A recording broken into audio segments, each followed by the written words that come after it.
Está lá em Gênesis.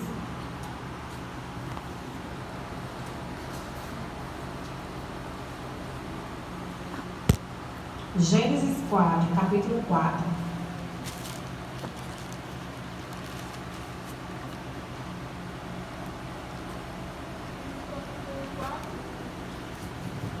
Gênesis capítulo 4.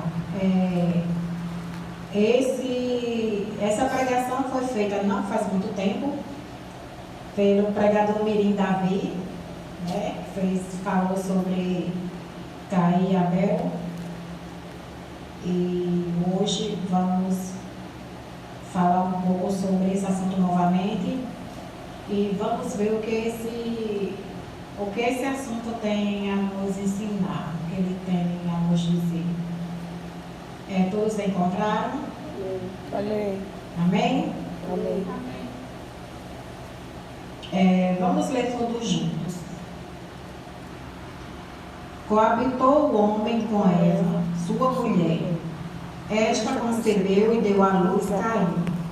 Então disse: adquiri um varão com o auxílio do Senhor. Depois deu à luz a Abel, seu irmão. Abel foi pastor de ovelhas e Caim lavrador. Aconteceu que, no fim de uns tempos, trouxe Caim do fruto da terra uma oferta ao Senhor. Abel, por sua vez, trouxe das primícias do seu rebanho e da gordura deste. Agradou-se o Senhor de Abel e de sua oferta, ao passo que de Caim e de sua oferta não se agradou.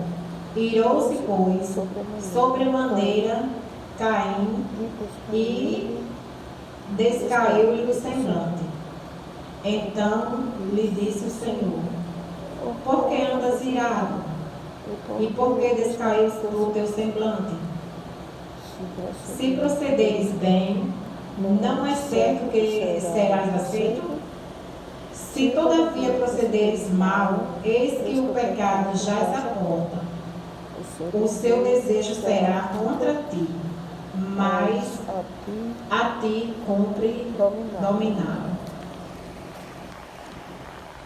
Bem, dar uma recapitulada aqui nesse assunto aqui. Aconteceu que Abel era pastor e Caim lavrador. O que o pastor faz? Cuida das ovelhas. Pastoram as ovelhas, levam para tomar água, né? Leva de volta para casa, guarda no cantinho delas. E o lavrador passa o dia desde que o sol nasce, vai lavrar a terra até o pôr do sol, né? Praticamente. Muitas vezes levam a comida para comer lá no campo mesmo, onde eles estão lavrando a terra, porque não dá para ir para casa, almoçar em casa. E aconteceu que, aqui o capítulo 3 do 4, aconteceu que no fim de uns tempos trouxe Caim do fruto da terra uma oferta ao Senhor.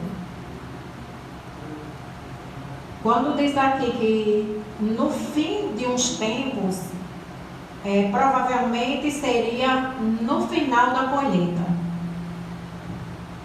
Né? Porque no início da colheita todo o fruto é muito bom, muito bonito, né? Tem aquela beleza toda, um sabor diferente. E quando já vai para o final da colheita, já vai ficando o fruto mirradinho, já não tem um sabor tão gostoso. E já não é uma fruta perfeita, né? Porque no final já não é tão perfeito quanto no início. E aqui fala que Caim levou a oferta para Deus no final de uns tempos. Então, praticamente, Caim levou no final da colheita. Quando chegou no final da colheita, pronto, agora esses aqui que estão mirradinhos, agora eu vou levar para Deus. Alguém aqui já deu oferta já do que sobrou?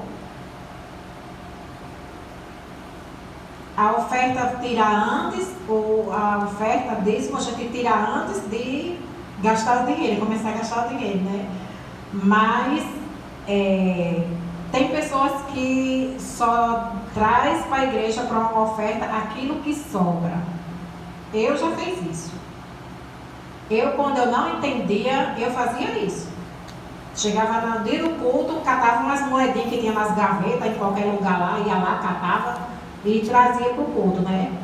Mas quando eu não entendia, eu não sabia que era assim, só acreditava que tinha que levar alguma coisa para a casa do Senhor, não sabia de que maneira levar. Mas graças a Deus eu já aprendi. Amém? Amém? Mas Abel, por sua vez, trouxe das primícias do seu rebanho e da gordura deste. As primícias são os primeiros. Então, certamente, quando o rebanho dele deu as primeiras crias, ele, assim que nasceu esses bichinhos, que eu não sei bem o nome, se é cabrito, os cordeirinhos, né? Eu sempre confundo o cabrito com o ovelho quando é novo. Certamente, quando eles nasceram, Abel já falou assim: esse aqui é para Deus. O primeiro que nascer vai ser para Deus. O que tiver perfeitinho, todo bonitinho, esse vai ser para Deus. Então, Abel tirou primeiro. O primeiro é de Deus, o resto a gente resolve depois, mas o primeiro é de Deus. Já Caim foi diferente, esperou a colheita e acabando o final da safra para poder levar para Deus, né? A sua oferta. Aí o que aconteceu? Deus se agradou da oferta de Abel e não se agradou da oferta de Caim. Mas será que Deus não se agradou da oferta de Caim só porque era do final da colheita? Só porque as frutas dele, talvez as verduras já tivessem mirradinhas, já tivessem meio que murcha, já tivessem feia? Vocês acham que foi só por isso que Deus não se agradou? Tinha algo mais, né? Tinha algo bem mais oculto. Pois bem, Deus não se agradou da oferta de Caim, porque antes de Deus receber a oferta, Deus viu o coração de Caim. E é assim com cada um de nós. Antes da gente levar a oferta para Deus, antes da gente levar o dízimo para Deus, Ele sonda o nosso coração e Ele sabe de que forma estamos dando. Então isso é muito perigoso. Isso para a gente pode ser, não é uma coisa normal, mas é muito perigoso isso aí. A gente tem que prestar mais atenção nessas coisas. Porque antes de Deus receber de nós, Ele conhece o nosso coração. Amém? Amém. Então lhe disse o Senhor: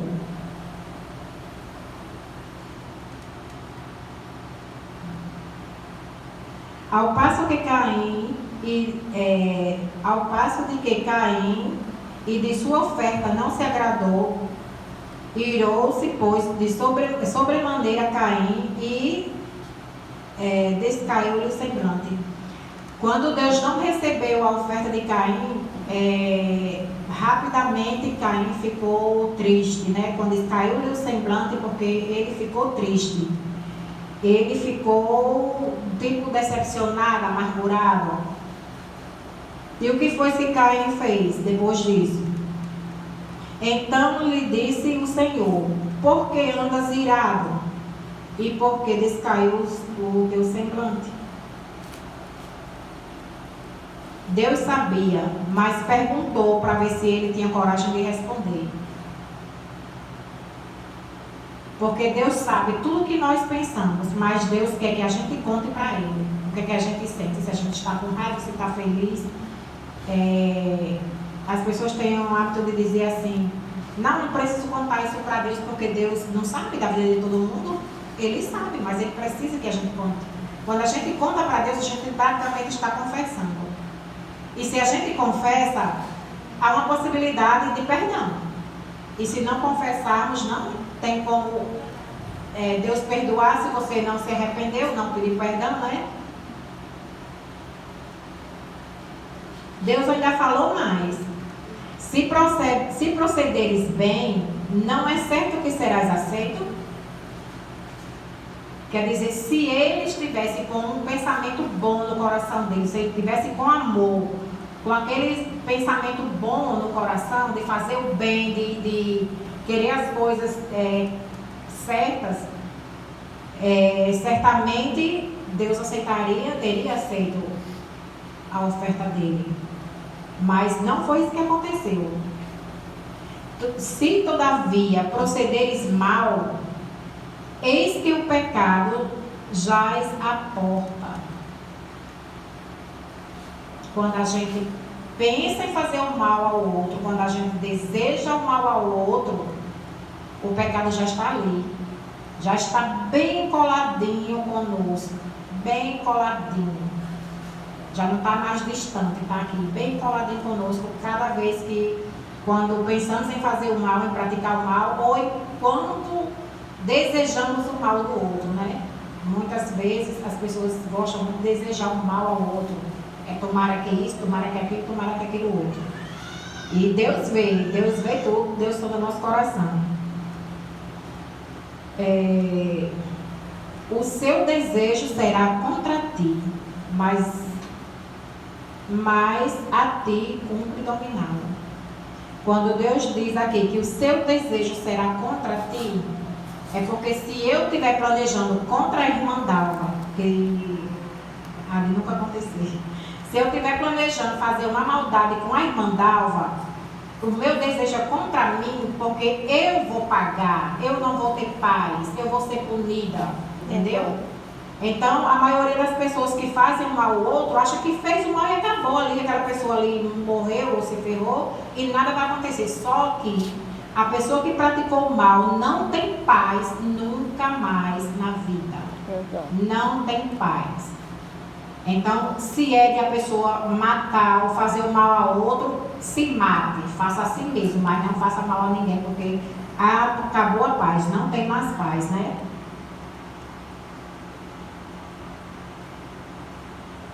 Aí o que foi que Deus já sabia do coração de Caim, o que é que ele ia fazer, aí que o primeiro homicídio. Disse, aqui no 8, verso 8, disse Caim a Abel, seu irmão, vamos ao campo? Estando eles no campo, sucedeu que se levantou Caim contra Abel, seu irmão, e o matou. Além de matar, ele ainda levou o irmão ao lugar, ao matadouro, né? Ele levou o irmão aonde ele ia finalizar, aonde ele queria, como é que se diz, finalizar o plano dele, que era matar o irmão, né? E levou o irmão e matou. Disse o Senhor a Caim, onde está Abel, teu irmão? Ele respondeu, não sei. Acaso sou eu o tutor do meu irmão? Ele ainda foi muito arrogante e muito atrevido com Deus. Ele quis dizer a Deus, eu tenho que cuidar dele, eu tenho que saber onde ele anda, né? E disse Deus, que fizestes? A voz do sangue de teu irmão clama da terra a mim. Eis agora, pois, maldito sobre a terra, cuja boca se abriu para receber de tuas mãos o sangue de teu irmão.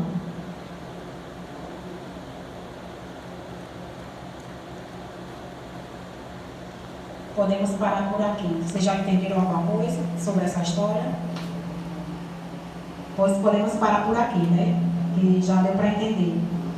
Então, umas lições dessa história para a gente aprender, mas tem várias, milhares, podemos dizer, podemos tirar milhares de lições aqui, mas eu citei só 4 lições, acho 5 lições só.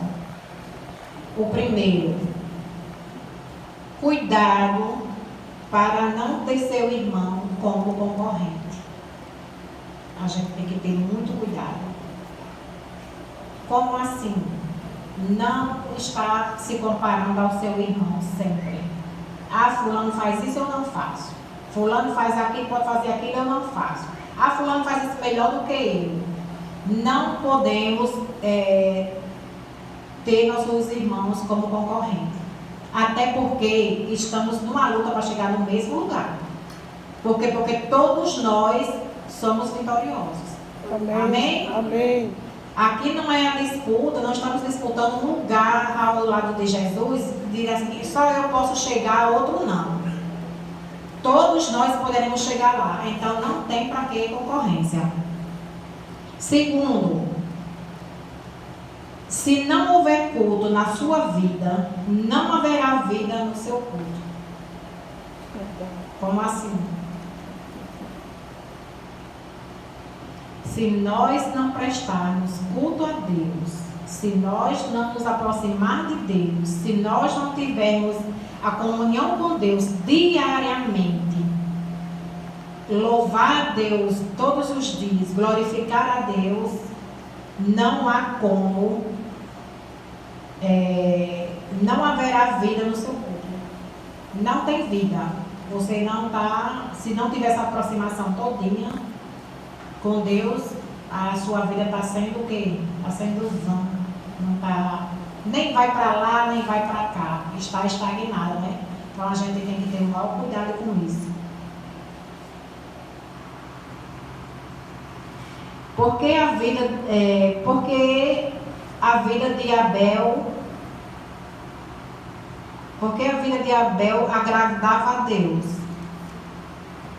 Porque a oferta de Abel agradou a Deus. Porque a vida de Abel era agradável a Deus. Amém? Amém. Foi por isso que ele aceitou a oferta dele. Porque a vida dele, o modo que ele vivia, agradava a Deus. Então, aqui Deus quer dizer que não adianta eu querer ofertar a Deus, trazer uma oferta para Deus, se eu não tenho uma vida regrada com Ele, se eu não tenho comunhão com Ele. Não adianta eu trazer à casa do Senhor uma oferta a Deus, se eu não sou obediente a Deus. Porque Deus não vai se agradar disso. Um exemplo, eu vou dar aqui um exemplo simples. Um filho chega para a gente e diz assim: mãe, quer ganhar o quê? Eu posso dar, tipo, uma geladeira, se eu não tenho uma geladeira, eu posso dar um fogão novo, eu posso dar uma televisão, o que a senhora quiser. A senhora quer o quê? Pergunta se eu quero essas coisas para me agradar, mas não me obedece. Não me leva em consideração. Não me obedece, é rebelde, não tem um amor por mim como deveria ter. Não é chegado a mim, não conta nada para mim, não conversa comigo, não é meu amigo. Mas quer me dar presente? Eu sou um humano, mas eu não aceitaria, eu não, como é que se diz? Eu não me agradaria disso. Então Deus não se agrada também dessas coisas. Não adianta trazer nada à casa do Senhor se não agradar a Deus. Um outro exemplo também que assim, estou falando de mim, da minha pessoa. Eu não trago o dízimo para a casa do Senhor se não for, por exemplo, eu tenho R$100 por mês, né? Tenho R$100. Então, dali daqueles R$100, ali eu tenho R$10 do dízimo, né? R$10 do dízimo, posso dar oferta, um pacto, um negócio assim. Se eu não tiver esse dinheiro que vem para mim legalmente, eu não me sinto bem de pegar. Eu não me sinto bem de pegar um dinheiro que não é meu. Por exemplo, se for mesmo que seja do meu marido, mas se ele não me der, eu não tenho coragem de trazer. Eu não tenho. Eu já tentei, mas eu não tenho coragem de trazer. Por quê? Porque é de mim para Deus. Agora, se fosse uma coisa que ele dissesse assim, olha, pera, isso aqui é teu, aí tudo bem. Mas para mim pegar e trazer para o Senhor, eu não trago. Eu não me sinto bem. Outra coisa também que já me aconteceu também, de eu chegar aqui com o dízimo, já trazer o dízimo para a igreja e não devolver também. Porque eu não estava bem com a pessoa em casa, já estava tipo arranhado, eu não senti bem devolver. Porque Deus diz que a gente tem que se reconciliar com o irmão, se reconciliar com a outra pessoa, que se a gente estiver magoado, para poder ofertar ele, para poder levar a oferta para Deus. Então, é uma coisa que eu percebi que a gente tem que ter muito cuidado. Muito cuidado. A gente pode pensar que está agradando a Deus e a gente pode estar desagradando a Deus. Isso é muito sério, porque eu sei que muita gente pensa assim, não, eu vou levar, leva de coração. Vou pegar meu dízimo, eu vou levar, vou devolver. Mas e o resto da vida? Como é que está sendo a vida? Está agradando a Deus? Como é que está? Então isso é um jogo perigoso que a gente deve ter muito cuidado.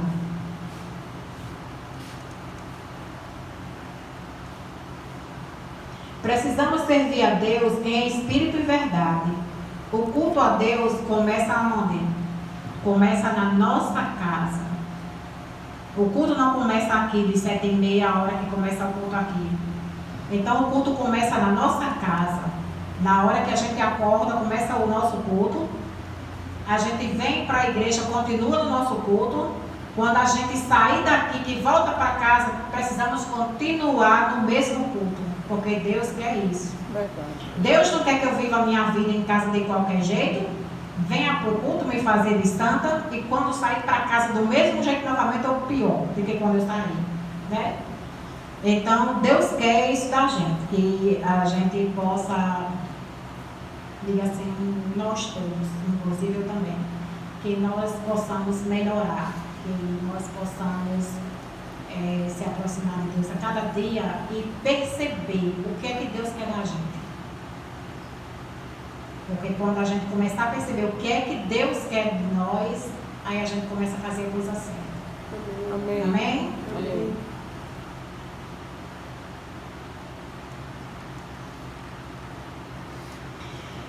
Quem é você depois da oferta e quem é você antes e depois do culto? Isso é uma pergunta que a gente deve fazer a nós mesmos todos os dias. Quem sou eu depois da oferta?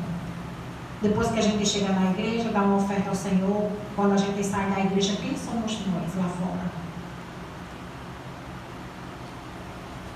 Quem somos nós antes e depois do culto? Porque Deus não quer a gente, não quer nosso coração só agora na hora do culto. Ele quer nós por inteiro. Por inteiro. Porque se a gente aqui no culto for uma pessoa, lá fora for outra, nós somos uma moeda de duas caras, de dois lados. Então Deus não se agrada disso. Do jeito que somos aqui, precisamos ser em casa, precisamos ser lá fora, precisamos ser aonde a gente chegar.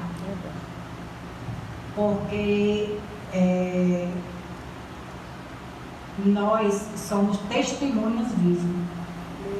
Então precisamos testemunhar com a nossa própria vida.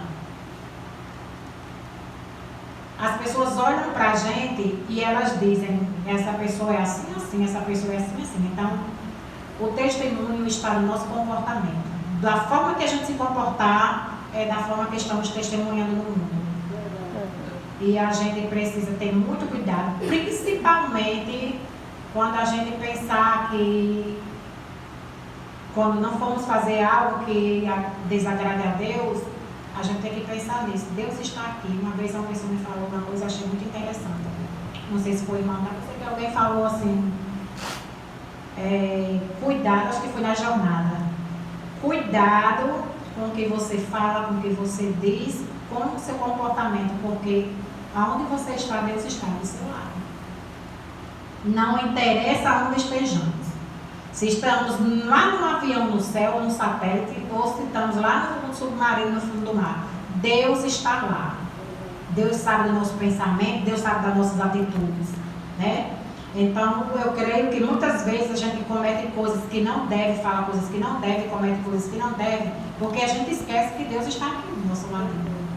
Porque se a gente lembrar todos os dias que Deus está do nosso lado, a gente vai melhorando um pouquinho a cada dia, tipo uma gotinha. Uma gota mais uma gota forma o oceano. Amém? Amém.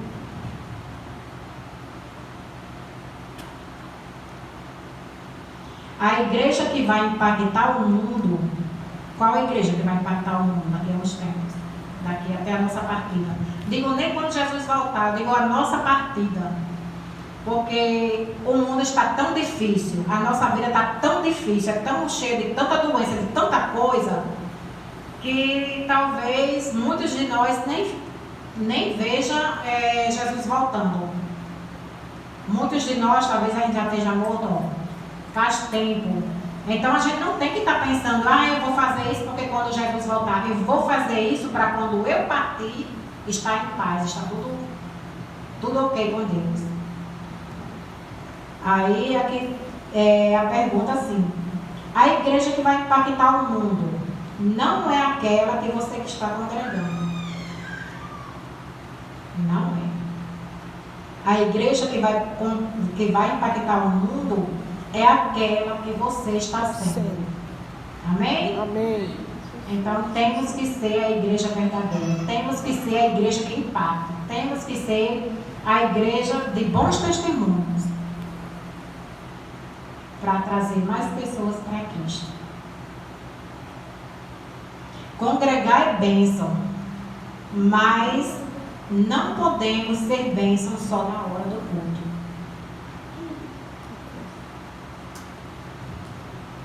Caim, depois da oferta, depois do culto, matou seu irmão.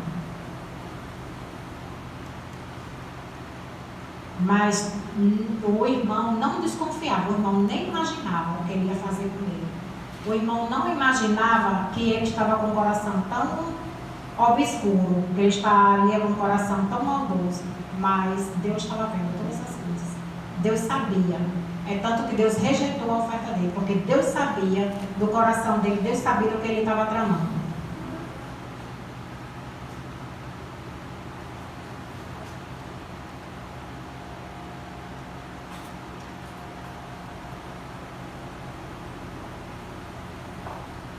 Depois do culto, ele teve uma atitude monstruosa contra seu irmão.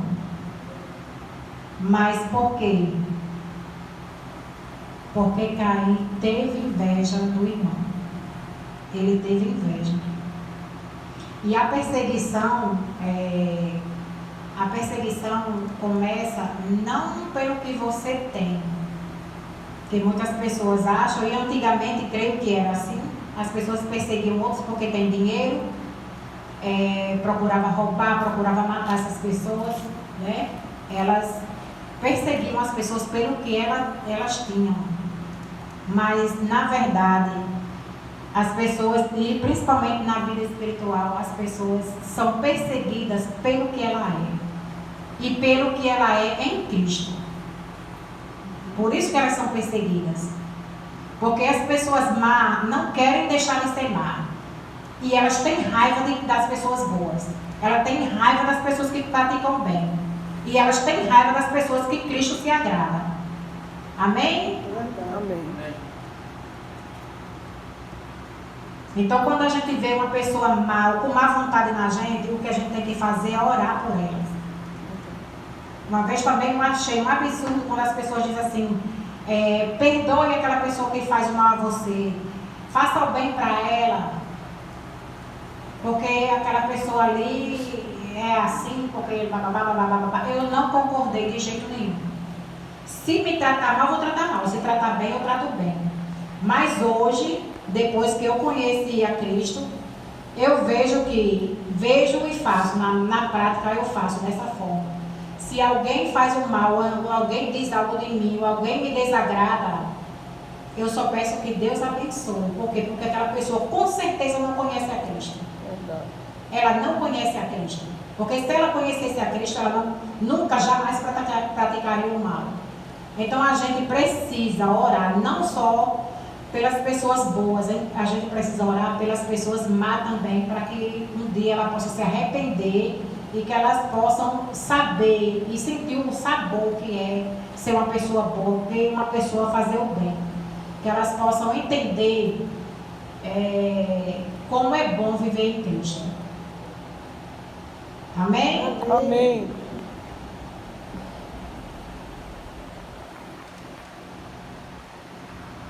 Ele tinha raiva do irmão, principalmente porque o irmão era um verdadeiro adorador. Com certeza ele via o irmão ao acordar, fazer o culto matinal, né? Já não tem sempre o culto matinal. Com certeza, antes de sair para pastorear o rebanho, com certeza ele orava a Deus para que tudo desse certo.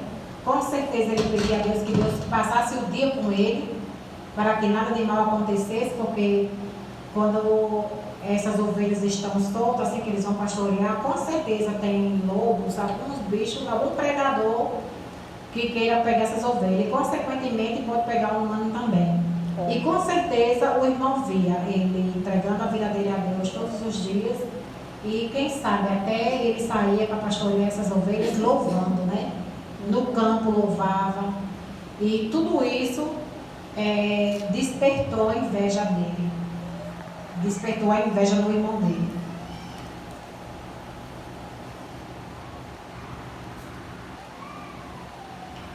Vamos ver Mateus 15:8.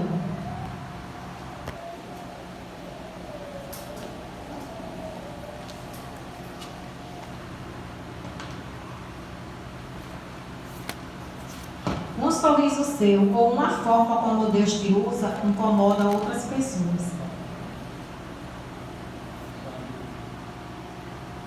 As pessoas têm que saber lidar com a felicidade dos outros também. Porque dizem que com a tristeza dos outros, qualquer ser humano se compadece da tristeza. Agora, da felicidade, não é todo mundo que se alegra da felicidade dos outros. Mateus 15:8.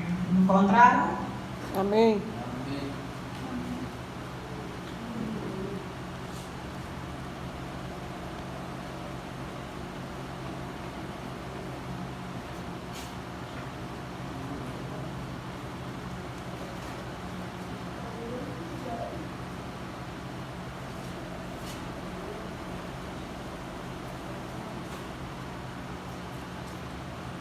Mateus 15:8 diz assim: as pessoas que ofertam a Deus, mas não obedecem. As pessoas que ofertam a Deus, mas não têm a menor vontade de obedecer a Deus, nem fazer a vontade de Deus. Este povo honra-me com os lábios, mas o seu coração está longe de mim. Triste, né? Muito triste. Então, que a partir de hoje possamos ter muito cuidado quando nós viemos à casa do Senhor, quando nós formos ofertar a Deus. Antes de sair de casa, vamos fazer uma autoanálise e vamos sondar nosso coração para saber se estamos aptos a ofertar a Deus. Porque isso é muito sério. Precisamos, se tiver algo meio que embaçado, a gente tem que ir lá falar com a pessoa, lá se desculpar ou pedir desculpas e vir para a casa do Senhor e fazer o trabalho certo. Amém? Amém.